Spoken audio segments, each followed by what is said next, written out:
Okay, we are live. Happy Monday, you guys. Hopefully, you had a wonderful weekend. Look like we got some interesting things to talk about in today's discussion. So, I'm going to give it a couple minutes. And, yeah, we'll wait till everybody get in here so we can have a conversation.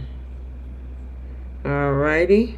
But yeah, it was pretty interesting, to say the least. Pretty darn interesting. But we'll start. Oh my goodness, hold on. Let me get my visuals together. There we go. All right. Hey, Melissa Spencer. Hey. Yeah, it was pretty interesting. Hold on. Let me turn my phone down. Hold on. Give me 1 second. Okay, there we go. Hey, Angela. Hey, Cheryl. How you guys doing? Hopefully you had a great weekend. Let me switch accounts. Yeah, everybody hit that like button on the way in. And make sure you're subscribed to this channel. I'm sorry about that little hiccup right there. But I thought my volume was down. I don't want it to be an echo at all. So, okay. All right. We're going to go ahead and jump into this. So, welcome you guys to Soap Corner Talk, where we're going to discuss The Young and the Restless and The Bold and the Beautiful for October 28th on this Manic Monday or Magnificent Monday. We had a few things going on in the Young and the Restless episode. I'm doing good, Cheryl. Hey, Maritha, you're a new listener. Welcome in. And you are one of our newest soapies. We got the soapies over here is what we call our folks that enjoy having discussions and talking about Y&R and B&B. So welcome in.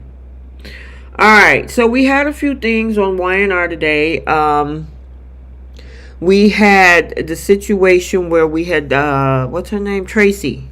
Tracy was trying her best to get Diane back into good graces with Jack, and Diane was hard pressed on not letting that happen. She was like, nope, it's over, it's done, stick a fork in it, we're over. And there's nothing you could do. And at this point, you know what? I'm not apologizing for being ambitious. Why do I have to apologize for my ambition when men don't have to apologize for their ambition? Why do we have to make this a gender war? Nobody didn't say anything about your ambition, Diane. Okay? The problem is that your husband at the time was focused on somebody else when he should have been helping your family sort the mess out between you and Kyle. You fired Kyle. Kyle chose to be a brat on his own and go work for the enemy, steal the product. So all three of you have accountability to go around. So all this mess about your ambition and have to apologize because of your gender, I don't even know why that was put in there. But the thing is that there's a lot of ambition on this show, across both shows. It is what it is. Anyway, Tracy got back home to talk to Jack, to let Jack know, you know, that she don't think Diane has changed at all. And he wasn't happy that she went to see Diane, you know. But I don't know. There's a part of me that still think that somebody is planning something. Whether it's the both of them or like, who is that? Or like one of my co-hosts had said that maybe it's just Diane. I think that was Bree that said that this is a plan all her own. You know, it's just weird. You know, they are really hard pressed on putting a hard line in the sand with each other in front of other people. Yeah, Diane was overreacting. I mean, it either she's overreacting or she's overacting, trying to make this look good. You know what I'm saying? So, I don't know about all this. I honestly think that, to me, in my opinion, I could be wrong, we'll definitely find out as we head into November sweeps, which starts this Thursday. However, I just don't know if I actually believe that these two are over. I'm kind of like Tracy, but they sold it. They're selling that whole, thing, and Tracy looked like she now finally believe it. All right. Other things that's going on with the Abbotts is Jack. So Nikki Newman, who sashays over to the Abbott estate to go check on Jack to make sure that he won't break his sobriety by popping pills again. And he's like, no, I'm good. I ain't popping pills. Why would you think I need to do that? Well, you lost your wife and she's gone and that could be hard. I know how much you loved her and yada, yada, yada. And he's like, no. If anything that's a problem, Miss Nikki Newman, is I think you need to go get your husband, because just so you know, your husband is the secret investor behind Glissade, who in turn is using Kyle against me. So I think I need you to go over and tell your husband to back off. And that's the thing. She didn't know about this. Now, and I thought maybe she knew a little bit about this. I'm trying to think that I missed something. Or are the writers gaslighting? Because I thought she knew a little bit about what was going on when she tried to tell Victor a few months back to not do this, that he saved my life. He didn't try to do anything to me. It was him helping me. So I don't know if this is a rewrite, but she acted like she didn't know any of this. And so, which now takes us to another scene where Nikki decides that she want to go and confront her husband. And one thing about Victor, he gonna keep it 100 with you. He told her, well, that depends, unless you're Lily. Unless you're Lily, he ain't gonna tell you the truth. But he told her, yeah, darn right, that man almost unalived you. And she was like, and everybody else has told him the same thing, but for whatever delusional story he's living in his head, he tends to think it was Jack almost unaliving her, when technically Jack almost unalived himself for her to scare her into sobriety. So, hey Jenna, Jacqueline, Aisha, Nikki, exactly, Aisha. She says Nikki is a medium for them. Victor's really vengeful. She's the catalyst in this whole thing. He's mad because her ex was the one to help save her life when he didn't do it. That's what this all comes down to. That's what it comes down to. I wasn't the one to help you get your sobriety back. It was your ex-husband from back in the day who, by the way, I just really can't stand. I can't stand the ground that man walk on, and then you got your sobriety back because of him? Oh yeah, I'm going to destroy all of Genoa City. I'm going to destroy his family. I'm going to take his wife from him, which we'll talk about that in a minute. And I'm going to take his son from him. I want him to be ruined. And what happens at the end of the day, it didn't change anything because Nikki still supports Jack. And she told him, you don't have the right to tell me who I should be friends with. I get to be a friend of him if I want to. So with him doing all of that, it didn't change the fact that Nikki still wants to be friends with him. And then what did Victor do? Say, go over there and move in with him. Oh, he was pissed. The man was hotter than fish grease, y'all. Yep. Hotter than fish grease. He told her, why don't you go move in with him then? DJ said, for the Jack and Diane plot, Diane has been fired. If Jack falls off the wagon, then Kyle will feel a responsibility to come back to run to Jabot. Now, that would be an interesting twist if he faked like he did that, but I think that would really piss Kyle off if he manipulated his emotions by faking on falling off the wagon. But I can see that would be a interesting twist. TA says Nikki back in Jack's face acting all surprised about what Victor's been really doing. I know. I'm like, I thought you knew this, girlfriend, and then you come up and acting like you don't know, and then you confront your husband like you keeping secrets from me. Okay, Nikki. Yeah. So either it's a writer's flaw, but I thought for sure that she knew that at one point Victor was coming after Jack, because this whole plot that that Victor has been doing has been going on since late spring. So, and we're talking late spring, that's like April, May. This is now coming into November. So we're talking about a good 6 months that Victor's been working and hashing out this plan to come after, Jabot and Jack and his family. Hi, Mari. Aisha said, yes, who would be the buyer if that was the case? What are you talking about? Who would be the buyer? I'm curious. Melissa Spencer said Victor had put Nikki in rehab right after the Jordan incident, and Jack wouldn't have done what he did to try to save Nikki. Yeah, it was so much alcohol around the house. There was still alcohol and stuff on the bar, and he just figured he can just talk her into sobriety, which obviously wasn't working. And then at the same time, like we were saying earlier this year, Nikki was manipulating both of them to get what she wanted and to move and handle her sobriety or, falling off the wagon the way that she wanted to. So when people wanted to do stuff or do things to help her, she'd be like, no, that's not going to help me. Or I need this done in order to help my sobriety. She was very manipulative. And granted, it's probably part of the disease or the condition to manipulate your way to get what you want when it comes to alcoholism, But, yeah, she manipulated the whole thing. But, yeah, then we finally see, after, Tracy went back to Jack, Diane was all alone.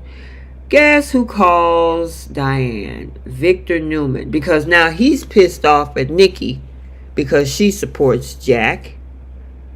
And at the same time, we got Diane who either she's playing like she's done with Jack or, she is done with him. And now they're having this whole discussion where it looks like Victor is going to try to recruit Diane to use her as a pawn to destroy Jack. I really hope that this is some plot. I really do. Yep. All right. Other storylines is the situation. Oh, we can't forget about Claire and Kyle before we switch over to the Daniel thing. So Kyle is worried. Claire is worried about Diane. So Kyle is like, I've never seen my parents like this. They're breaking up. They're fighting. My mom moved out the house. My dad fired her from Jabot. I mean, I've never seen it like this. And I'm at loss for words. So obviously, if this is a plan, look like it might just be working on Kyle. So if this is a plan, it's got Kyle thinking. However, he's saying too that Diane never loved her. She left all those years, never loved him. That she left all those years ago, and I don't even know why she came back to town if this is not what she really planned to do. And Claire is like, look, I don't think that's the case. I honestly think that your mom truly loves you. And, she seemed like she was struggling. You guys got to fix this. So, I know Kyle is a big baby, Mari, just like you say. They annoying you too, Aisha? Very much annoying. So we had that little conversation in the park with those two, which, like I say, well, if this is a plan, it's starting to work on Kyle. So we'll see, how that goes. All right, so let's talk about this whole situation with Daniel. So Daniel is being arrested by Chance, and Phyllis is screaming at the top of her lungs. Hey, Bree girl. Yes, Phyllis is screaming, "No, you can't do this. That's my son. Please help him. Don't do this. He didn't do it. Let him go. Don't arrest him." And Cricket comes in and saying, "You know what? I'm going to be there to make sure Daniel don't get convicted." And because Phyllis can't see past the front tip of her nose, she thinks that this woman actually come all the way back to town to, to represent Daniel as a way of taking his case to stick it to Phyllis. And I'm like, girl, everything ain't about you. Plus, she is dating Daniel's father. There is no way Christine will come to town to stick it to Phyllis by putting her son underneath the prison while also dating her father just to stick it to Phyllis. Girl, how self-absorbed can you be? And then that wasn't enough. She wasn't trying to hear that. She tried to throw insults, and Cricket didn't budge, and she was like, wait, no clap back, no insults back. You're not going to retort back to me? And Cricket's like, look, I got work to do. I got to get your son out of prison. Well, that still wasn't good enough. So she gets on the phone and called Michael. Because even though Danny paid money for Cricket, and it seemed like Daniel is okay with Cricket being his lawyer, she had to go and try to get Michael to be his lawyer. And Michael is like, look, you need to slow your roll. That girl did not come all the way back to town while dating his father in order to tank his case so she can stick it to you. Make that make sense. Would she actually do that? That still wasn't enough for Phyllis. She wants Michael on the case. So Michael had to calm her nerves by saying, you know what? Don't worry about it. I'll watch what's going on and I'll keep an eye on Cricket. I'm like, Michael, don't you got other stuff to do, like simp behind Victor? So you going to run Victor's games and you going to try to run interference for Phyllis too. Whatever. Bree said Christine was Lucy's grandmother for years. She loves Daniel. Exactly, Stella. Stella also said Daniel called Christine because he wanted her to be his attorney. Exactly. Because if he really wanted Michael, Daniel would have called Michael. And Michael was right there in town and he didn't call him. So anyway, that was enough to calm Phyllis down and get her to chill out by Michael running interference to make sure that Cricket is up and up on her son's case. And I'm like, girl, if I was Michael, I'd be like, look, that man is grown.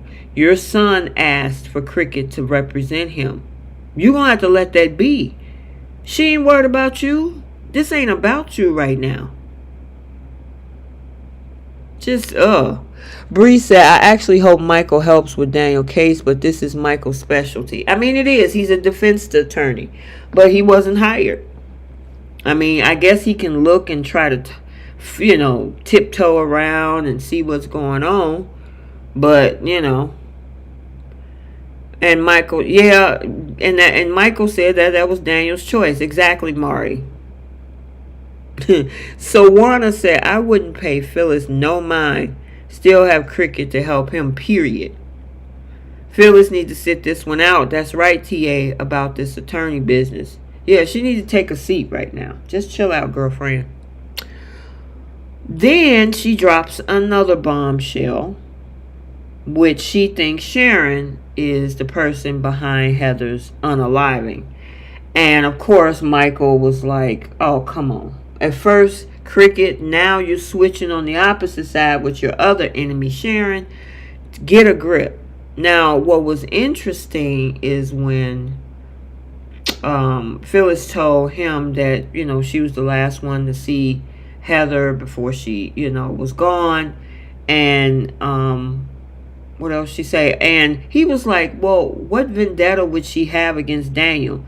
And when Phyllis brought up the whole situation with Cassie, it got him to thinking. Actually, I was surprised that he's the only one that when Cassie got brought up, he actually is thinking about that.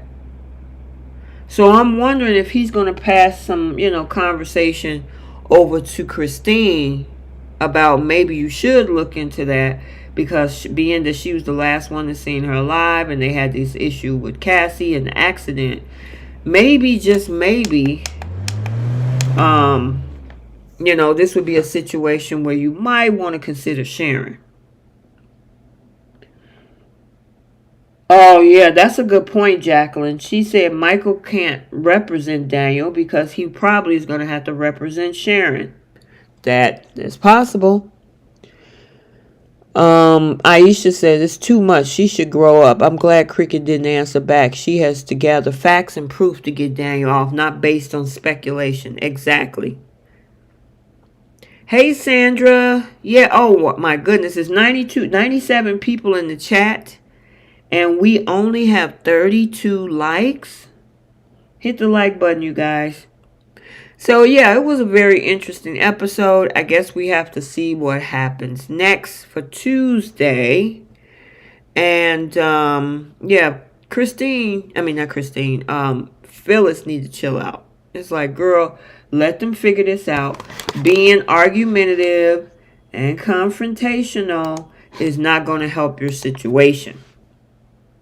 Nope, not going to help your situation. So get it together. All right, let's switch over. We're going to talk about Bold. We only actually had 2 storylines in today's episode. And I got a duplicate photo in there. Okay, darn it. Anyway, we got 2 pieces of a storyline today. So we had the conversation in the design office between Hope, Brooke, and Carter, and then we had Eric, Steffy, and we got to give a grade. Thank you for reminding me. Grade on The Young and the Restless. I'm gonna give it an A-. There you go. Thank you, Jacqueline. Thank you, Aisha, for reminding me to give a grade. Yes. So put your grades in the chat for Y&R. Oh, yeah, Jenna, we're going to talk about that conversation because there was a lot of telling information about the discussion in that CEO office. But I'm going to start on the other side first. Oh, man, Jenna, you gave Y&R a D. Okay. All right. So, in the CEO office, we're switching over to the Bold and the Beautiful. We left off from the Friday cliffhanger where, just like last year when Brooke had walked into Thomas's house, went up those stairs and bust into Thomas and Hope in his bed, because people don't lock doors on this show. Well, it happened again on Friday, which we got the continuation of today, where Brooke walked in on Carter and Hope on top of their desk. And she was skeptical. I thought maybe she was going to be more supportive a lot quicker. But for the beginning of the episode, she was really skeptical. I mean, the first thing that came out of her mouth was, you involved with the COO of the company, that's not a good look.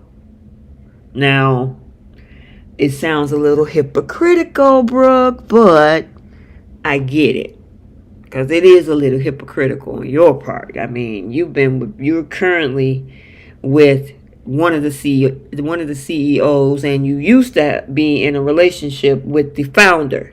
So, I mean, yeah, you sound a little hypocritical. But anyway, back to the design room.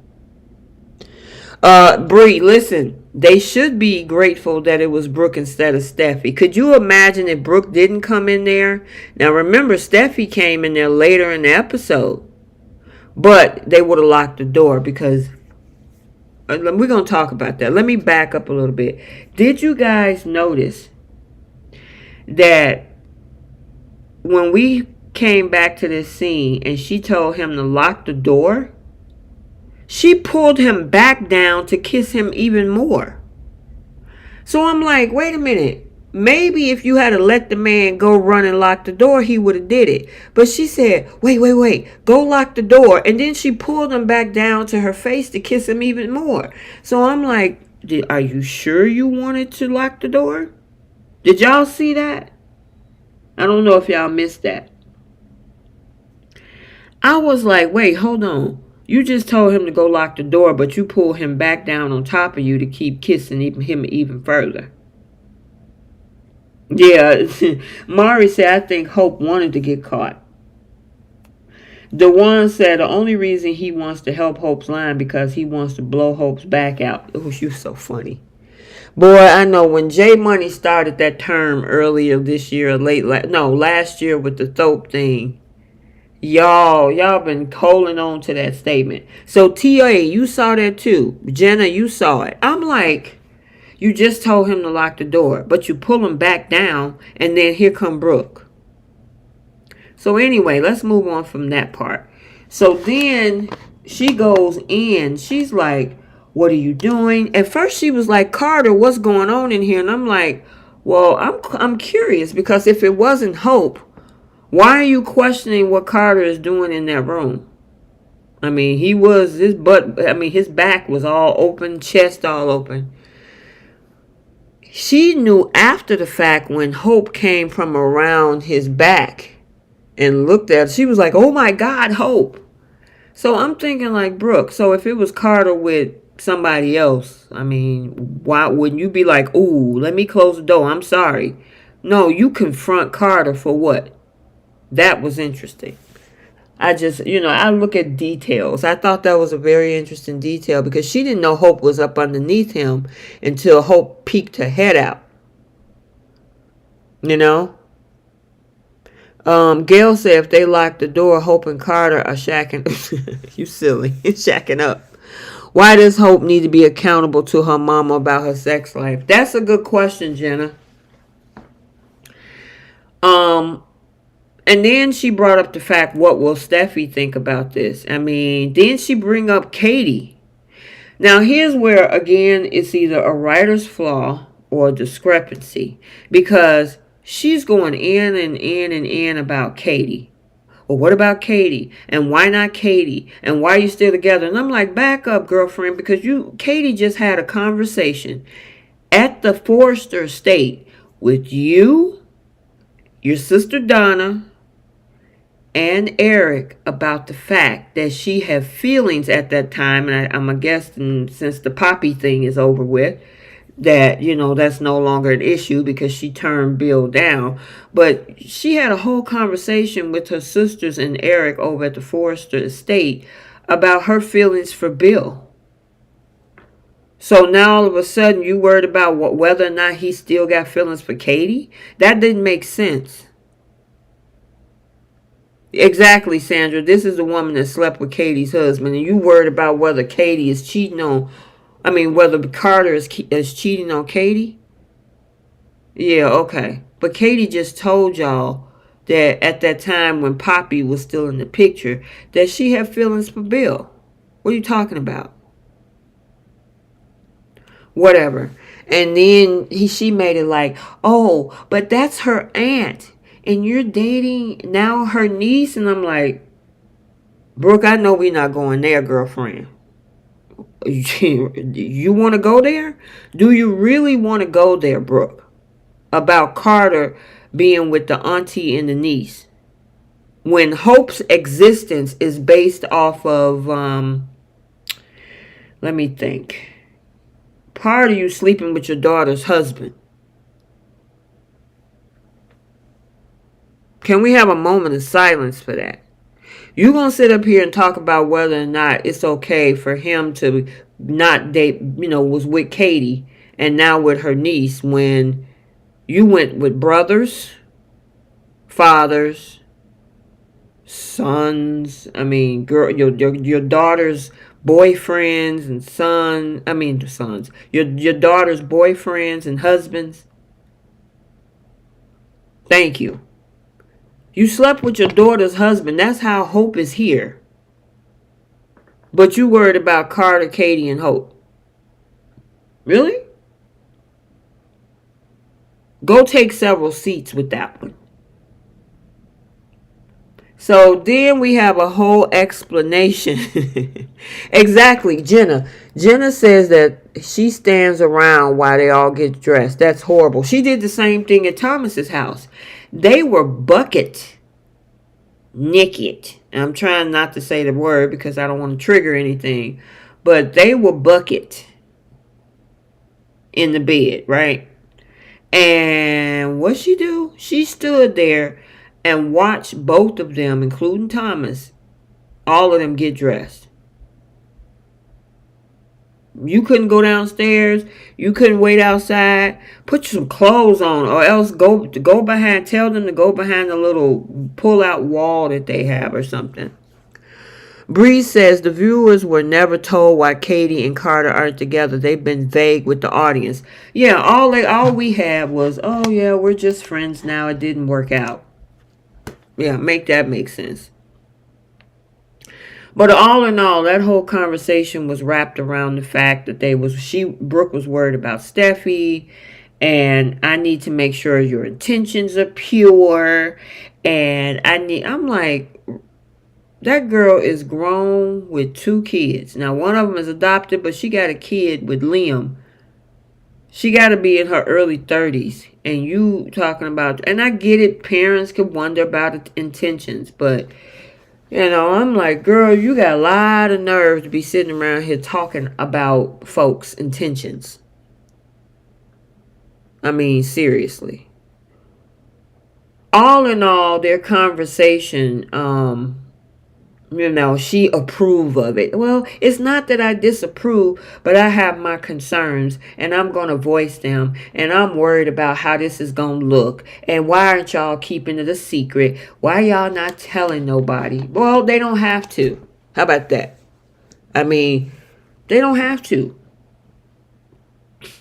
Oh, this is a relationship, but yet you keeping it a secret. They don't want to have to post everything in the break room, or post coupled up, booed up pictures on Instagram or anywhere else.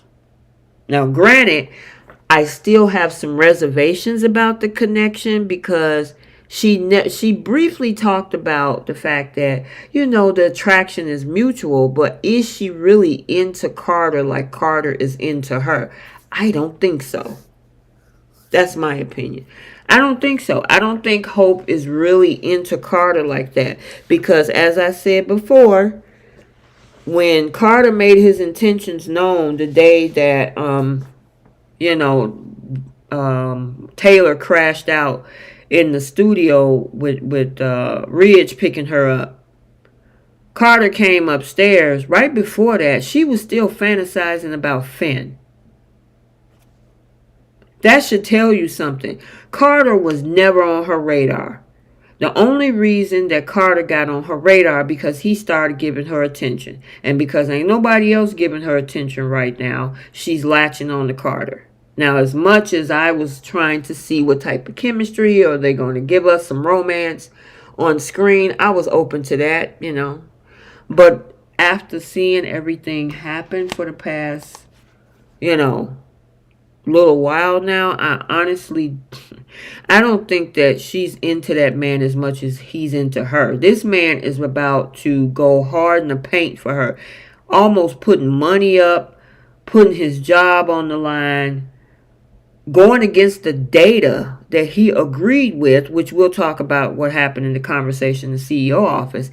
He's going against the data that he saw for the last 3 quarters about that girl's line, only to say that Steffy is making this personal and that I support you in your line, and I don't understand why they need to cancel it. And it's like, dude, you were standing 10 toes down with the cancellation a month and a half ago.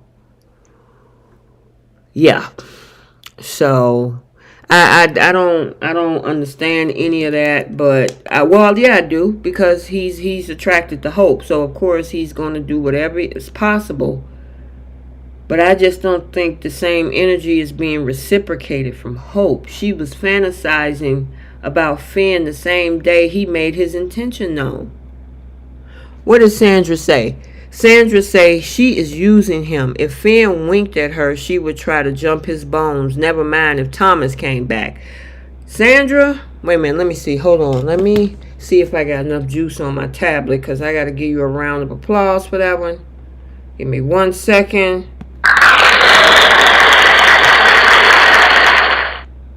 100%. You couldn't have said it any better. Let me repeat that so people in the back can hear you. She is using him. If Finn winked at her, she would try to jump his bones.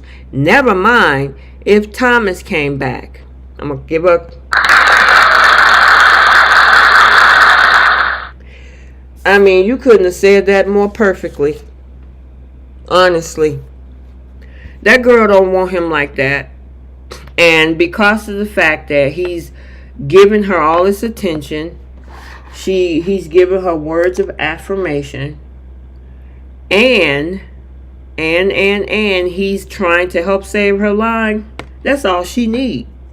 And with Brooke, because it's no longer Finn that she's chasing after, she's okay, because like she said, you two are both consenting adults.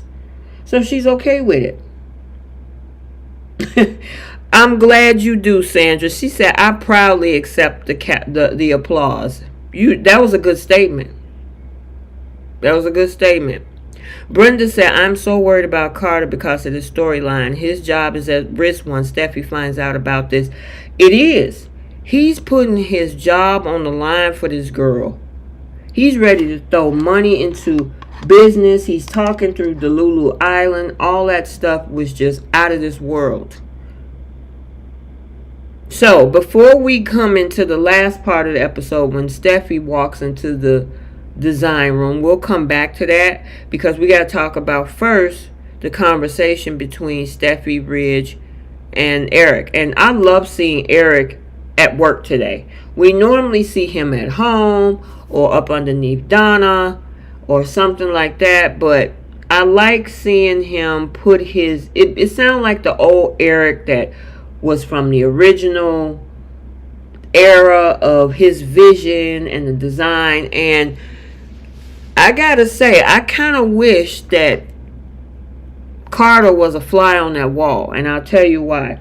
Because there's a lot of things telling in this conversation, and we brought this up on Saturday morning when we had our week chat.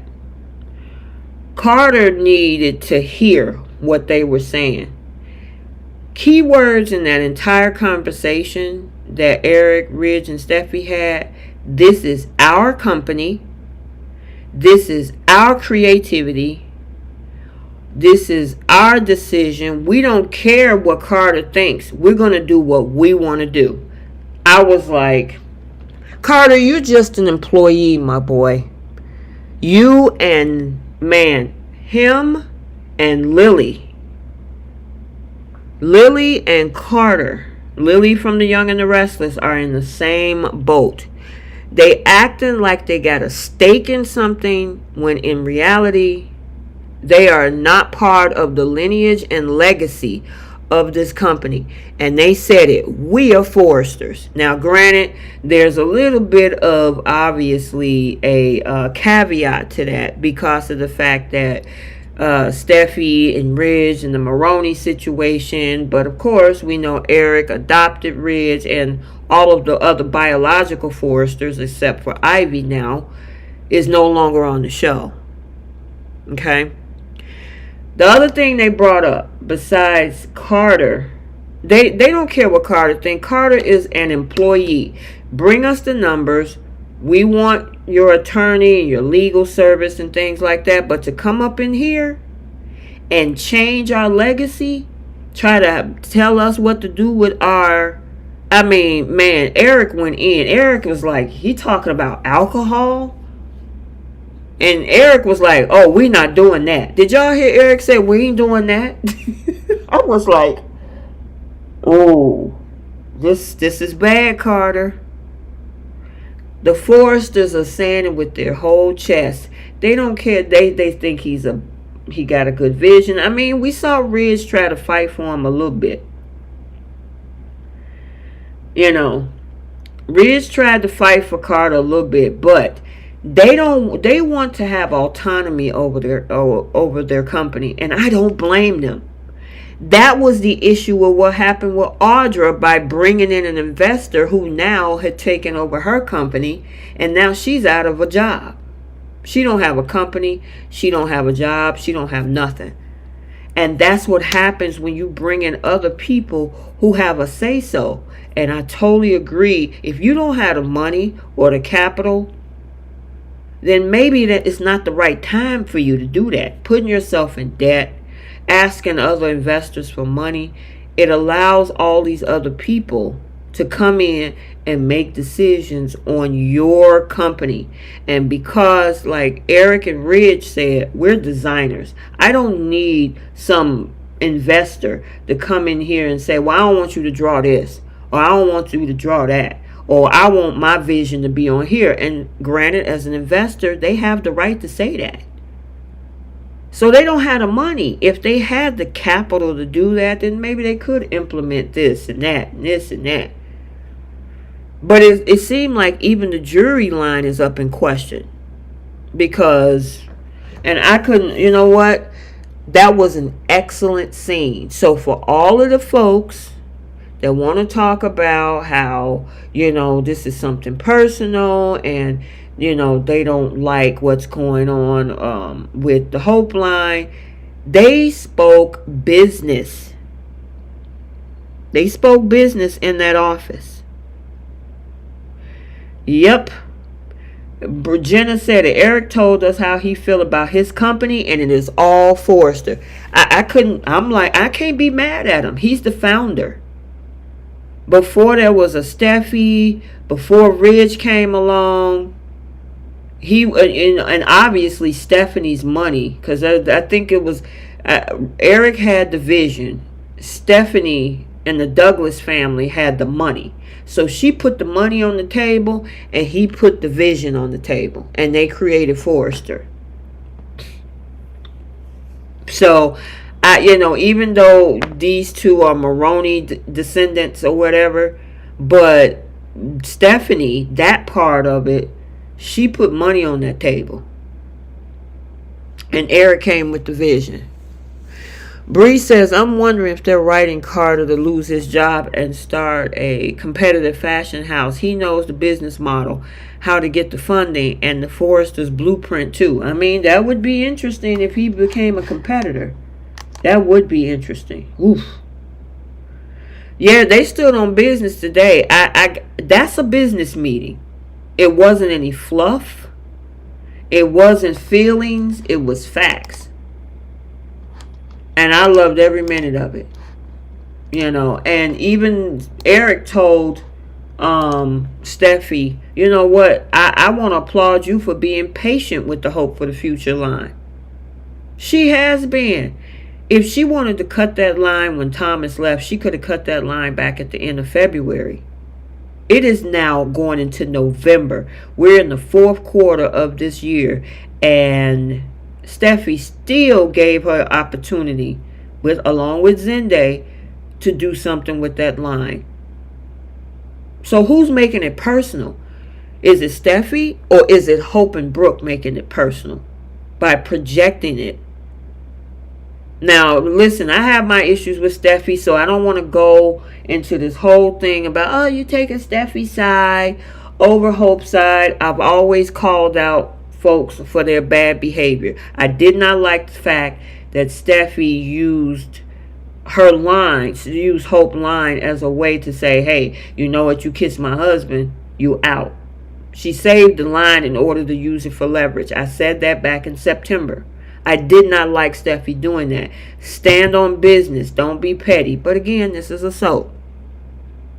So I called out Steffi for that. I called out Steffi for, chasing people and confronting folks instead of getting the right people involved so she wouldn't get herself in trouble.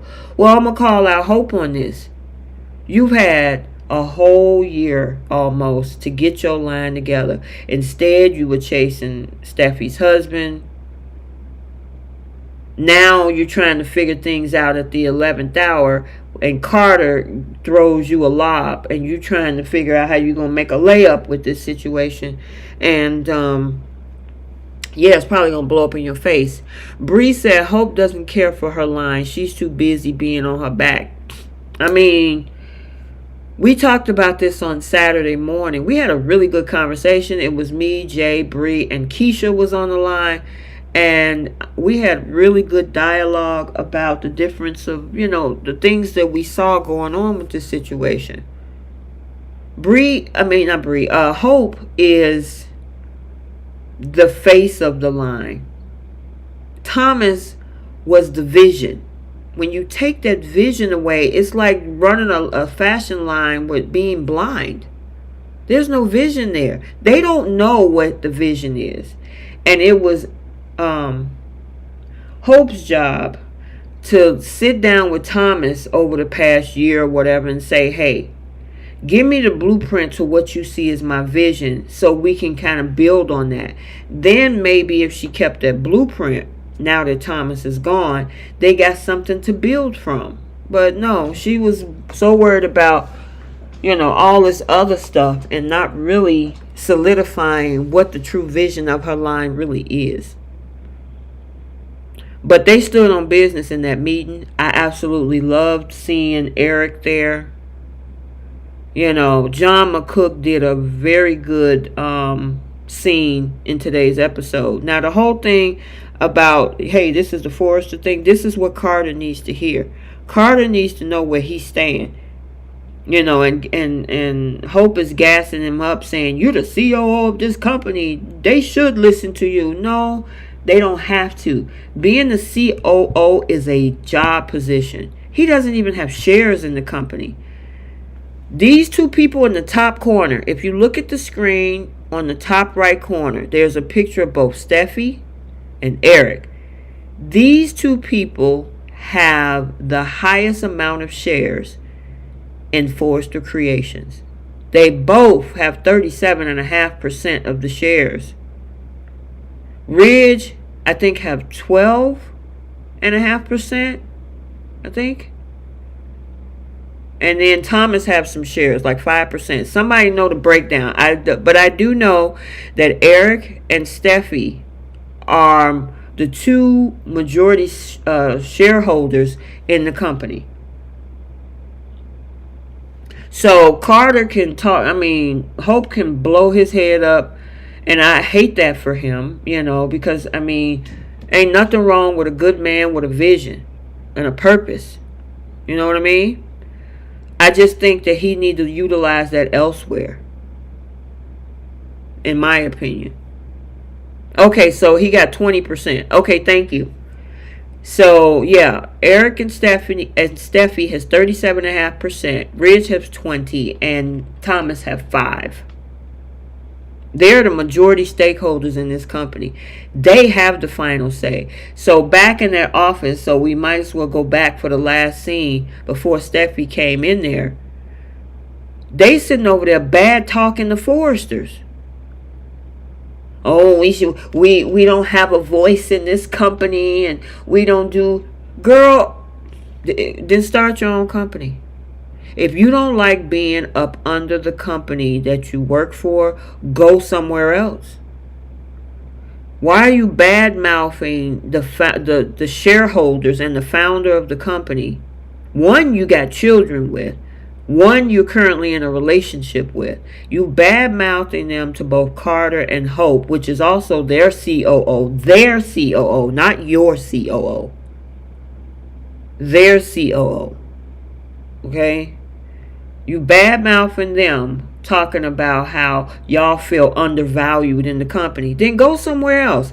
Listen, Bill Spencer would love to make you the first lady over at Spencer Publications. You can have the run-of-the-mill over there with Bill.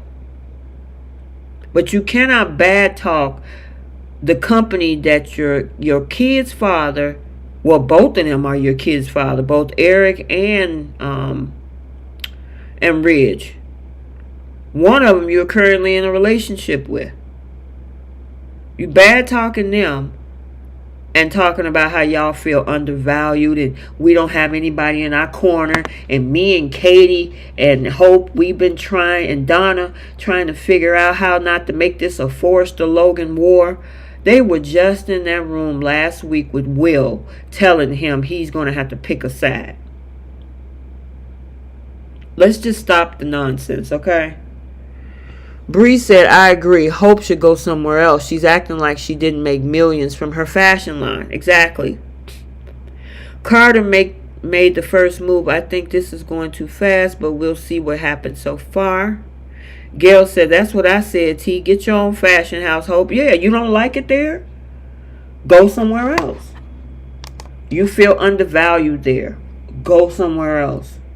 But you ain't had no problem sleeping. See, it's interesting how both Brooke and Hope, and she threw Katie in there, and Donna as well. Y'all feel undervalued, but y'all in relationships with all of those men. At one point, Hope was in a relationship with Thomas Forrester. Brooke has children with both Eric and Ridge Forrester. Am I correct? Donna is currently in a marriage with Eric Forrester.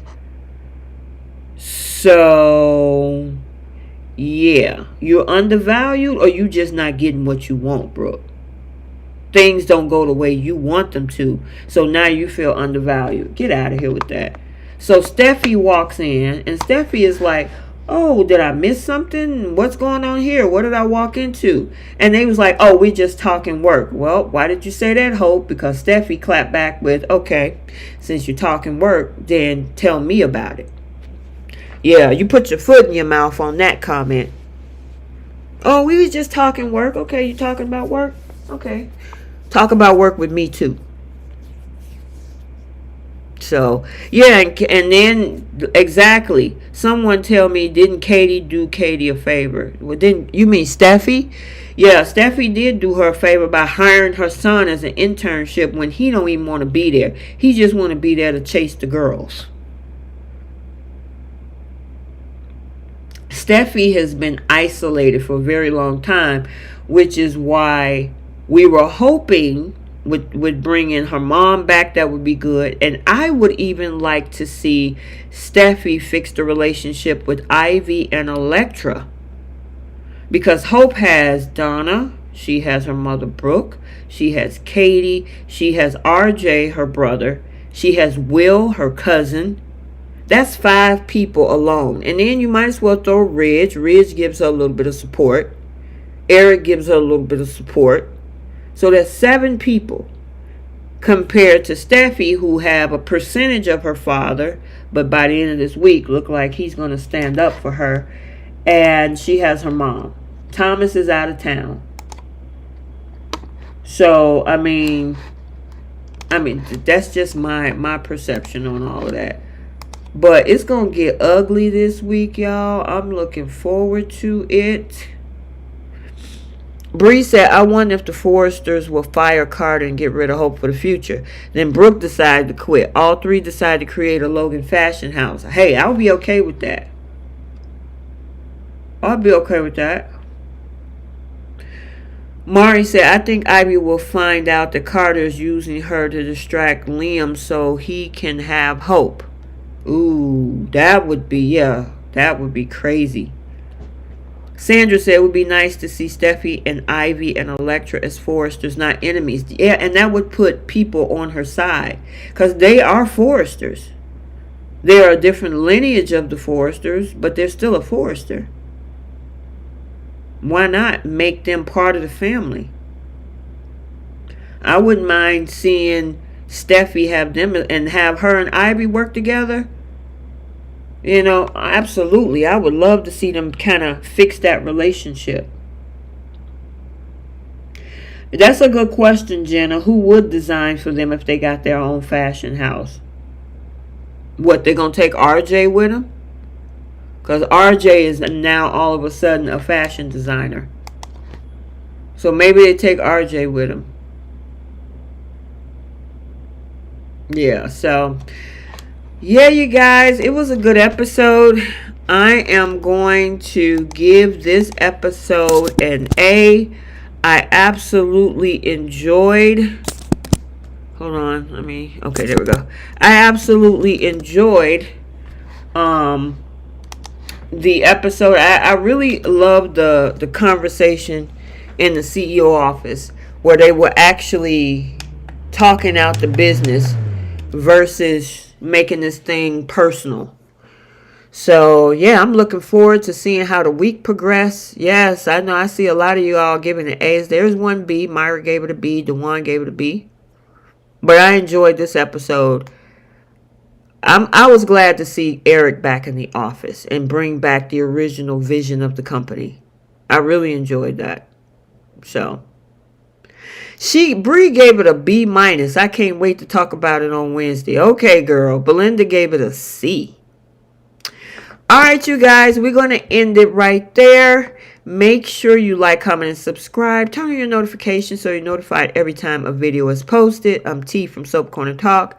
Till the next one, we'll see you all soon. Bye, Soapies.